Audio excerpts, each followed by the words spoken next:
noite, pessoal. Sejam bem-vindos à nossa correção da prova TJDF. Promessa feita é promessa cumprida. O Espaço Jurídico prometeu que ia lançar os comentários no mesmo dia da prova. Estamos aqui, eu e meu amigo Paulinho, mais precisamente às 10h38 da noite. Foi uma novela para conseguir convencer minha mulher que eu ia sair de casa às 10h30 para gravar uma correção de uma prova para o Espaço Jurídico. Paulinho está aqui rindo. Ele teve esse mesmo problema com a mulher dele, mas é verdade, né? Estamos aqui. Depois eu vou colocar esse vídeo para ela ver, para poder limpar a minha barra, né? O Espaço Jurídico fez a promessa, cá estamos aqui para gravar. Meu nome é Tiago Coelho, tá? Sou professor de processo civil aqui do Espaço Jurídico e vamos comentar a prova de analista judiciário, área judiciária, cargo privativo de bacharel em direito. A prova está saída do forno. Vê só, é importante a gente antes de mais nada, antes de começar a conversar, já fazer alguns esclarecimentos aqui. A equipe do Espaço, a gente não tem a pretensão aqui de gabaritar a prova. Muito provavelmente, alguma coisa do que a gente vai dizer aqui, fatalmente vai divergir do gabarito que o SESP vai dar amanhã. Por quê? A prova do SESP pega muita doutrina, pelo menos essa de analista processual, pega muita doutrina, pega jurisprudência, e, por vezes, por mais que você estude a matéria, você tem que interpretar o que a questão quer dizer, você tem que interpretar o que é que o SESP está pensando, você tem que ter, eu diria que não é nem um sexto sentido, você tem que ter um 10º sentido, para poder entender, absorver e raciocinar em cima daquilo que o SESP está dizendo. Então, o que é que a gente vai fazer aqui? A gente vai comentar. Tá? Se porventura não bater com o gabarito que vai sair terça-feira, as nossas explicações, enfim, o que a gente vai conversar aqui já vai servir de substrato para o recurso, para uma impugnação que você pode entrar, né, 2 dias depois que sair lá a divulgação do gabarito. Então, fica essa ressalva aqui, né, é uma situação delicada para o professor, né, a prova acabou de sair, mas a gente está aqui realmente para dar a cara a tapa mesmo, a gente está aqui para tentar ajudar vocês da melhor forma possível. Se não for gabaritando a prova, pelo menos te dando subsídio para entrar com um recurso, se for o caso. Sem perder muito tempo, que o Paulinho está preocupado com o Big Brother, né? Ele está preocupado muito com o Big Brother. Tá? Ele já disse que está torcendo para a Fernanda, quer que a Fernanda ganhe. Então, vamos logo, para deixá-lo voltar para casa. A mulher do Paulinho está grávida, 7 meses, ele está doido para voltar para casa. Então, vamos começar a nossa conversa, vamos começar a nossa correção. Vamos lá, me permitam ler aqui a questão de número 77. Diz assim: o direito de ação representa um direito subjetivo do jurisdicionado, até aqui tudo bem, vinculado ao seu direito material, está errado, o direito de ação não é um direito vinculado ao direito material, razão porque o direito de ação se confunde com o próprio direito material, está errado também, o direito de ação não se confunde com o direito material invocado. Não havendo autonomia entre um direito e outro, não havendo autonomia entre o direito de ação e o direito material. Está errado também. Vê só, pessoal, vamos conversar. Só com um conceito doutrinário do direito de ação, você matava essa questão. Qual é um conceito conhecido do direito de ação em doutrina? O direito de ação é um direito público, subjetivo, autônomo e abstrato. Público, subjetivo, autônomo e abstrato, de pleitear ao Poder Judiciário uma decisão sobre uma pretensão. Esse é um conceito tranquilo do direito de ação que nos dá as 4 características do direito: público, subjetivo, autônomo e abstrato. Público, porque se eu tenho um direito de ação, alguém tem um dever. Então eu estou exercendo o meu direito em face de alguém. Quem tem o dever de me prestar a atividade jurisdicional, sempre que eu provocar, é o Estado. Então, eu estou exercendo meu direito em face de um ente público. Daí se dizer que o direito de ação é um direito público, porque você o exerce primeiramente em face do Estado, já que o Estado monopolizou o exercício da jurisdição. Subjetivo, porque é um direito que toca a cada um de nós, é um direito que toca a cada um dos jurisdicionados. Direito de acesso à justiça está na Constituição Federal, é um direito que cada um de nós tem de acionar a justiça. Até porque a lei não excluirá da apreciação do judiciário lesão ou ameaça a direito. Diz também que o direito de ação é um direito autônomo, ou seja, ele não se confunde com o direito material. Antigamente se dizia que eles eram as 2 faces de uma mesma moeda. Se dizia que o direito de ação nada mais era do que o direito material violado, o direito material descumprido. Se dizia que, uma vez descumprido o direito material, nascia o direito de ação. Eles eram a mesma coisa. Não é mais. Hoje prevalece a tese da autonomia do direito de ação. São duas realidades distintas, são duas realidades diferentes. Então, um dos erros é, não há autonomia. Há sim autonomia, eles são dissociados. Um outro erro da questão é que diz que há uma vinculação entre o direito de ação e o direito material. Está errado. O direito de ação é um direito abstrato. Independe da existência do direito material que você alegou na petição inicial. Vou dar um exemplo. Imagina, eu entro com a ação contra Paulinho cobrando uma dívida. Tá? Eu digo na petição inicial, ó juiz, eu tenho um direito de crédito, por favor, julgue procedente o meu pedido e condene Paulinho a me pagar. O processo tramita, corre normalmente. Quando chega no final, o juiz chega para mim e diz, rejeito o seu pedido, julgo improcedente o seu pedido. O que foi que o juiz disse na sentença? Eu não tenho aquele direito material, aquele direito de crédito que eu disse que eu tinha na petição inicial. O juiz disse, ó, você não tem. Mas mesmo eu não tendo o direito material que eu disse que tinha, eu exerci o meu direito de ação. Eu posso abrir a boca e dizer, eu exerci o meu direito de ação. Porque o direito de ação ele é abstrato. Ele não está vinculado, atrelado à existência do direito material que você invocou na petição inicial. Até porque, pessoal, se assim não fosse, você só podia abrir a boca e dizer, eu exerci o meu direito de ação quando você ganhasse a ação, quando o juiz julgasse procedente o seu pedido. E não é verdade. Então, qual é o erro? Há sim uma autonomia e há uma abstração, e não uma vinculação entre o direito material e o direito de ação. Então, por isso que essa assertiva está errada. Vamos voltar, Paulinho, para a nossa prova. Vamos aqui para a questão 78. A legitimidade da parte, uma das condições da ação, está certo, refere-se à titularidade ativa e passiva para figurar em uma relação processual. Perfeito. A sua ausência implica, portanto, carência do direito de ação, carência da ação, e a consequente extinção do processo sem resolução de mérito. 77 a gente já viu que está errado, essa 78 está certo. Por que está certo, pessoal? O que a questão está dizendo é, a legitimidade ad causa, a legitimidade das partes, que é uma das condições da ação, e é uma das condições da ação, deve ser aferida em relação aos dois polos do processo. Há uma legitimidade ativa e também há uma legitimidade passiva.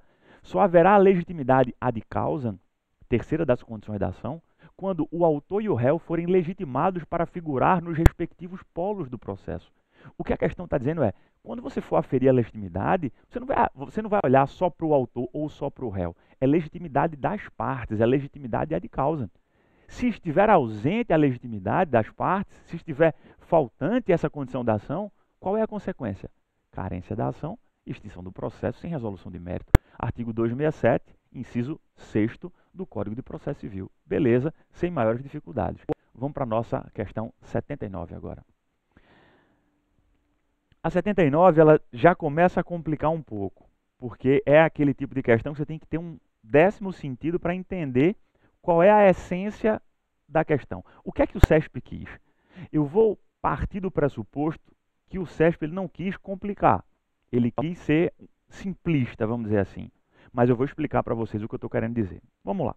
A capacidade processual, definida como a capacidade de a pessoa estar em juízo na defesa de seus interesses, distingue-se da capacidade postulatória, que é atribuída ao advogado para que ele defenda em juízo os interesses do jurisdicionado. Vamos lá. Eu colocaria certo, tá, pessoal? Pelo conjunto da obra, eu colocaria certo. Por que eu colocaria certo? Vamos lá. A maioria da doutrina identifica como capacidade para estar em juízo a capacidade processual. Coloca como expressões sinônimas. Capacidade processual como sendo a mesma coisa de capacidade para estar em juízo. Lógico que se distingue da capacidade postulatória, que é o jus postulandi, que é o direito de postular. A capacidade processual, que a maioria identifica como uma capacidade para estar em juízo, nada mais é do que a aptidão para estar em juízo por si só, independentemente de representação, independentemente de assistência, que se distingue realmente da capacidade postulatória, como a questão colocou. Só que, isso se a gente quiser ser simplista, eu estou partindo do pressuposto que o CESP quis ser realmente simplista nesse caso. Ele não quis viajar demais.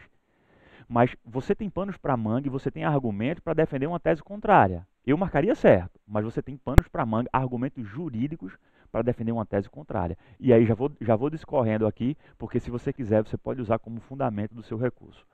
Quais são as alegações contrárias a, vamos dizer assim, a correção dessa assertiva?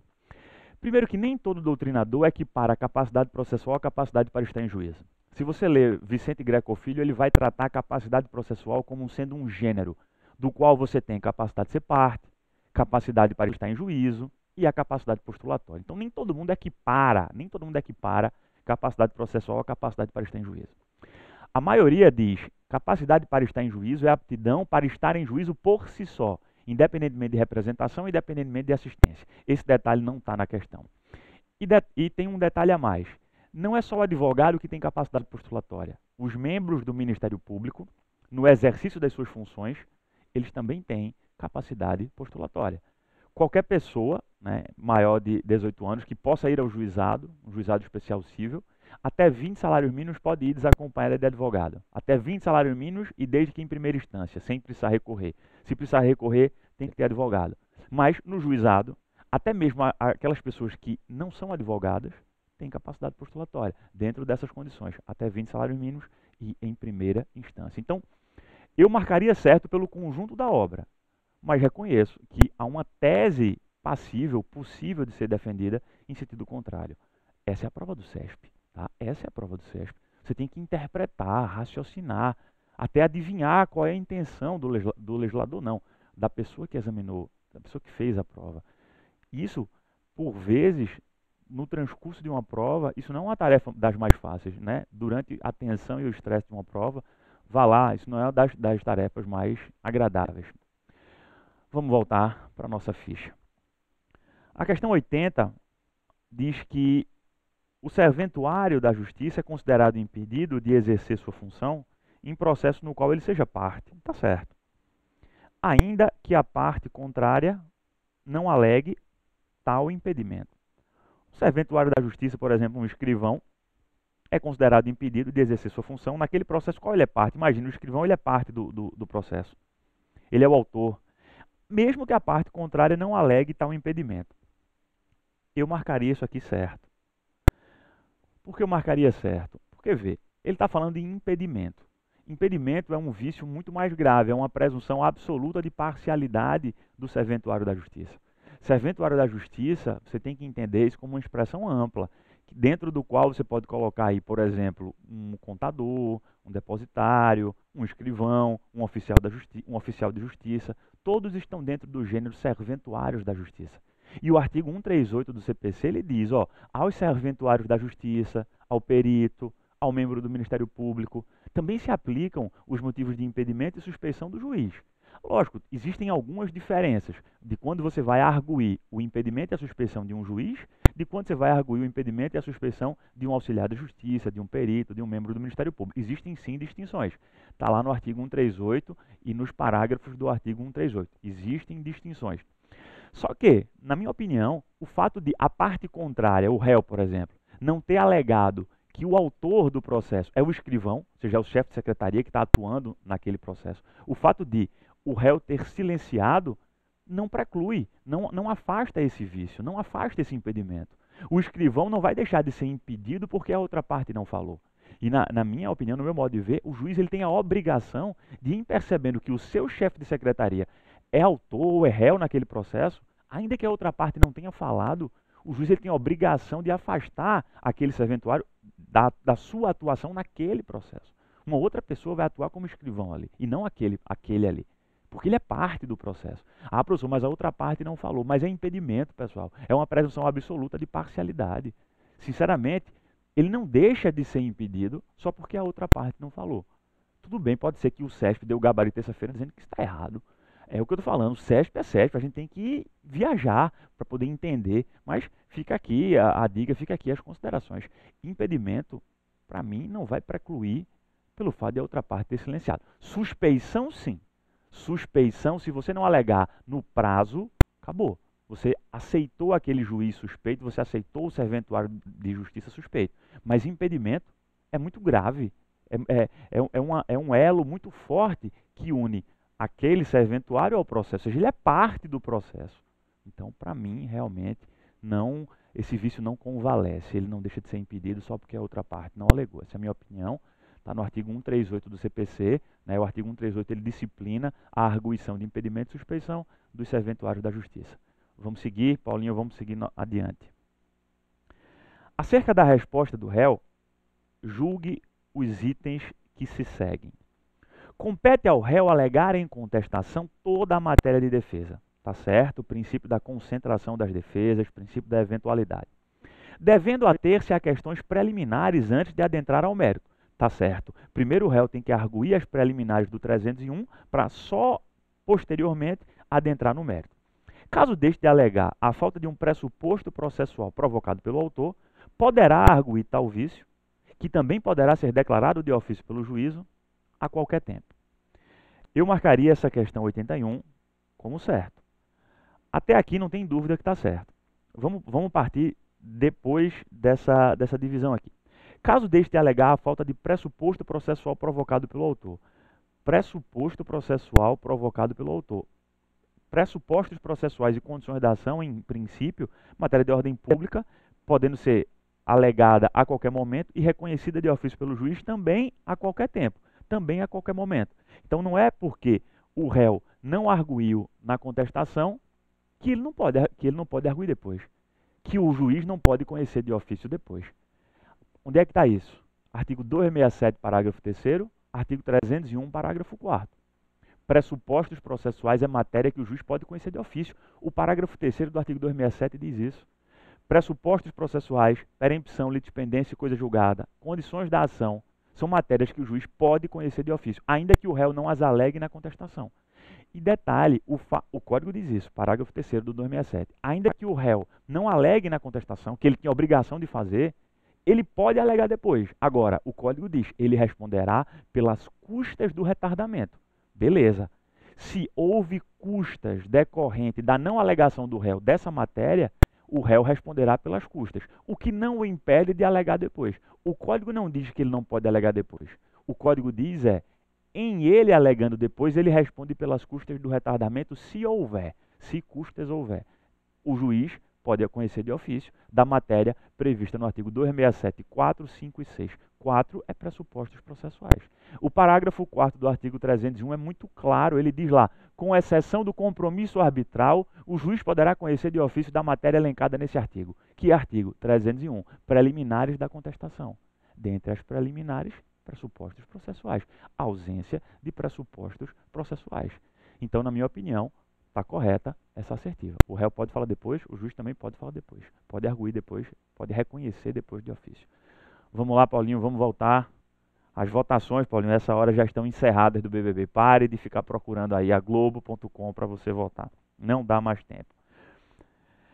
82. Se o autor propuser no foro do seu domicílio, na sua comarca, uma ação fundada em direito real sobre bens móveis, direito real sobre bens móveis, pessoal, está lá no artigo 94.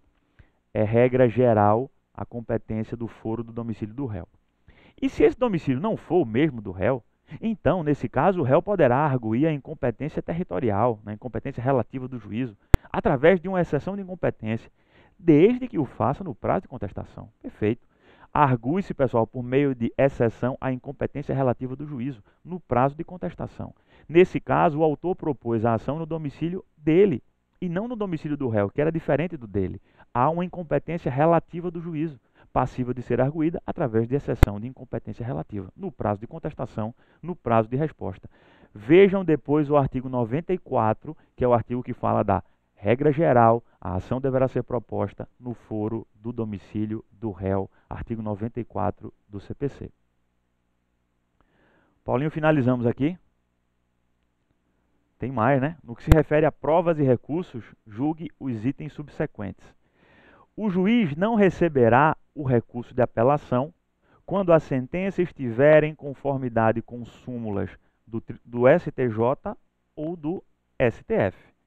O juiz não receberá o recurso de apelação quando a sentença estiver em conformidade com súmulas do Superior Tribunal de Justiça ou do STF.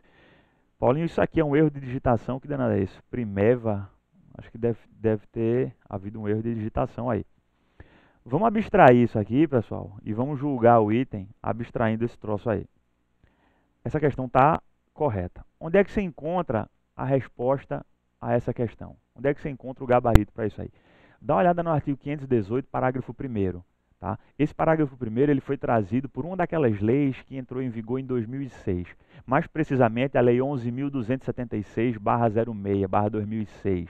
Uma das muitas leis que entrou em vigor, alterando o Código. Esse parágrafo primeiro ele criou mais um requisito de admissibilidade recursal, mais um pressuposto recursal.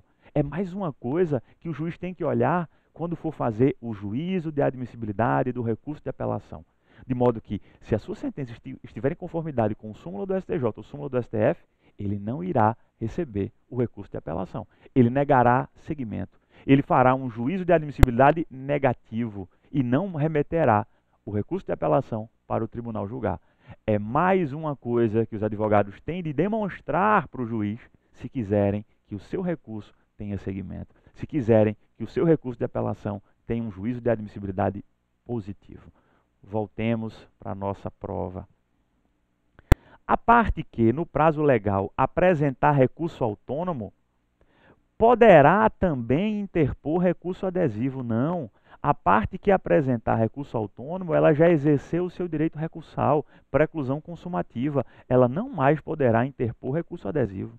O adesivo, pessoal, a gente sabe, é para aquela parte que não aproveitou a oportunidade recursal e vai pegar carona no recurso do outro. Vai aderir à oportunidade recursal aproveitada pelo outro. Está errado. Se você entrou com recurso autônomo, acabou. Você não pode mais recorrer adesivamente, não. Preclusão consumativa. Tudo que você tiver para ler de recurso adesivo está lá no artigo 500 do CPC. O recorrente poderá, a qualquer tempo, sem a anuência do recorrido ou dos litisconsortes, desistir do recurso. Essa 85 está certa, é estilo FCC de C, artigo 501. O recorrente poderá, a qualquer tempo, sim, sem a anuência do recorrido ou dos litisconsortes, desistir do seu recurso. Está certo. Dê uma olhada no artigo 501, está igual ao 501. FCC de C, né? A SESP agora deu uma de FCC, copiou e colou o artigo 501. Sabe por quê? A desistência do recurso é ato unilateral do recorrente. Não precisa pedir concordância de ninguém. Não precisa homologação do juiz. Produz efeitos imediatamente. Por isso que a doutrina diz, ó, o correto não é você dizer que a parte requereu a desistência do recurso, porque é ato unilateral dela. Ela não precisa da concordância de ninguém. O mais correto é você afirmar a parte informou que está desistindo do recurso e não pediu para desistir. A parte não pede para desistir, ela comunica que está desistindo e acabou. Ato unilateral do recorrente, artigo 501. Voltemos. 86. Estarão legalmente impedidas de depor como testemunha as pessoas cegas e surdas, quando a ciência do fato depender dos sentidos que lhes faltam. Está errado. O erro é impedidas. Dá uma olhada, pessoal, no artigo 405, parágrafo 1º, parágrafo 2º e parágrafo 3º. Qual é o erro aí? O cego e o surdo, eles não podem ser testemunha quando a ciência do fato depender do sentido que lhes faltam. Mas não porque eles estão impedidos, eles são incapazes de testemunhar. Se você viu o 405, ele traz parágrafo 1º, os incapazes de testemunhar, parágrafo 2º, os impedidos de testemunhar e parágrafo 3º, os suspeitos. Os incapazes, impedidos ou suspeitos não podem testemunhar. Por exemplo, quem são os incapazes? Essa situação, né, cego ou surdo, os menores de 16 anos, os interditos por demência, são incapazes de testemunhar. Os impedidos, está lá, aquele que é parte no processo, o que é cônjuge da parte, o que é parente próximo da parte, não pode testemunhar. Suspeito, aquele que por seus costumes não for digno de fé, aquele que tiver interesse no litígio, o amigo íntimo ou inimigo capital de uma das partes, aquele que já foi condenado por crime de falso testemunho com sentença transitada em julgado. Perceba que incapazes, impedidos e suspeitos são coisas diferentes. A questão colocou o cego e o surdo, em alguma situação, como sendo impedido. Eles são incapazes. Artigo 405, parágrafo 1º. Finalizamos aqui, tá, a nossa primeira correção, né, porque a gente ainda vai gravar um outro vídeo. Acho que a gente vai perder o Big Brother. Paulinho, a gente vai perder. Ainda tem a prova de técnico para a gente comentar. Espero ter podido ajudar de alguma forma vocês, aclarar de alguma maneira, né, ajudar a esclarecer. Torço para que realmente bata com tudo o que o CESP vai divulgar de gabarito. Se não bater, fica pelo menos as considerações aqui feitas para vocês usarem como subsídio num eventual recurso. Não vou desejar mais boa prova porque vocês já fizeram uma boa prova. Desejar Boa sorte, que vocês alcancem o êxito esperado, alcancem a aprovação esperada, alcancem a tão sonhada estabilidade de um cargo público. Forte abraço, fiquem com Deus e até uma outra oportunidade. Um abraço.